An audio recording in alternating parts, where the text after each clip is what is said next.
शास्त्री यांना मी त्रिवार वंदन करते आणि सोबतच सहकारी आणि सहकारिणी. मी माझे 2 शब्द व्यक्त करते, जास्त वेळ घेणार नाही आणि मी मराठी बोलणारी आहे. ठीक आहे. मी माझे 2 शब्द व्यक्त करते. मी सर्वप्रथम इथे आली त्याच्या आदल्या दिवशी मला 102-103 ताप होता. माझं वय 31 आहे. 31व्या वर्षी मला भरपूरसे किरकोळ आजार होते, भरपूर होते, ते आता आटोपलेले आहे. पण जेव्हा मी या शिबिरामध्ये आले, माझी इच्छा नव्हती, कारण मला आदल्या दिवशी भरपूरसा ताप होता, 2-3 दिवसापासून मला ताप येत होता. पण माझ्या मिस्टरांनी मला पाठवले. मी आले, मी त्यांना म्हटले की मी त्या अनोळखी ठिकाणी कशी जाऊ.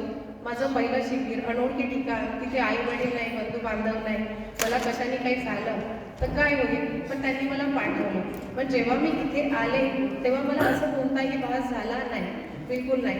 कारण इथले वावरणारे जे सर्व लोक आहेत, सहकारी सहकारिणी, हे सगळे माझ्याशी एकदम प्रेमाने जोडून गेले आणि सगळ्यांना मी माझे सगळेजण एक आई आपल्या मुलांना जसे आपले त्रास वगैरे विचारते तसे सर्व इथत होते की काय झालं, का बरं आली, कसं आली. आणि विशेष म्हणजे आली तेव्हा मला गोळ्या चालू होत्या. त्या गोळ्या माझ्या पहिल्या दिवशी मी गोळ्या घेतल्या, कारण माझ्याकडून बसणं होत नव्हतं. मला पायाचा वगैरे भरपूर त्रास आहे, माझ्याकडून बसणं होत नव्हतं.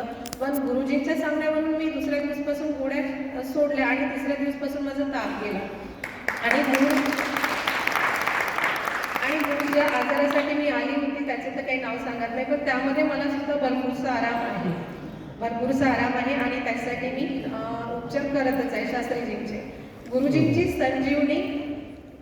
संजीवनी बुटी आणि अमृत बोल हे माझ्या हृदयाला मिळालेले आहे. मी जेव्हा इथे आली तेव्हा माझ्या मनामध्ये विचार होते की मला एवढे सगळे आजार आतापासून आहेत, जेव्हा मी म्हातारी होईल काही वर्षांनी, त्यानंतर माझी परिस्थिती कशी होईल. कारण डॉक्टरांजवळ उपचार नाही राहत, औषधाशिवाय उपचार राहत नाही. पण इथे आली तेव्हा मी निश्चिंत मनाने जगली. एवढंच नाही तर मी माझा 3 वर्षाचा मुलगा घरी सोडून आले. आणि दुसरी गोष्ट म्हणजे गुरुजींची अमृतवाणी तर इतकी गोड आहे का मला तर खूप आवडली आणि त्यांच्या रागवण्यातही मला प्रेमच जाणवले. गुरु, आई वडील, शिक्षक असे, पण या वयात माझे गुरुजी बनलेले आहेत, त्यांना मी सतत नमन करते. आणि दुसरी गोष्ट म्हणजे इथले व्यवस्थाची तर मला आता अप्रतिम वाटते. व्यवस्थेसाठी माझ्याजवळ शब्द नाही आहे. जेव्हा मी इथली व्यवस्था पाहिली तेव्हा मला शेगावची आठवण झाली. कारण शेगावची व्यवस्था ही असं म्हणतात की भारतामधून एक नंबर आहे, अशा पद्धतीची व्यवस्था इथे मला मिळाली. येणे, राहणे आणि दुखलं तर प्रत्येकाने आपलं दुखणं जर काही जास्त असलं तर काय व्यक्त करणे. जशी आई आपल्या लेकराला विचारते की काय झालं, तसे सर्वजणींचे विचारत होते.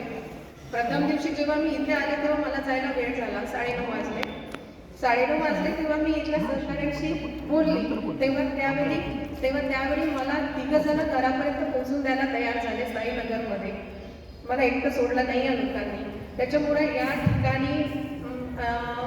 या प्रत्येक ठिकाणावरून आपण निरोप घेतो.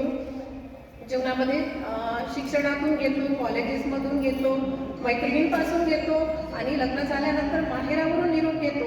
पण माहेरावरून जसं निरोप घेतो आपलं हृदय भरून येते, तसं फील मला इथे झालं. आज मला हे लोक आणि ही जागा सोडताना म्हणजे असं हृदय भरून येत आहे माझं. बस मी एवढंच बोलून माझे 2 शब्द संपवले. जास्त धन्यवाद.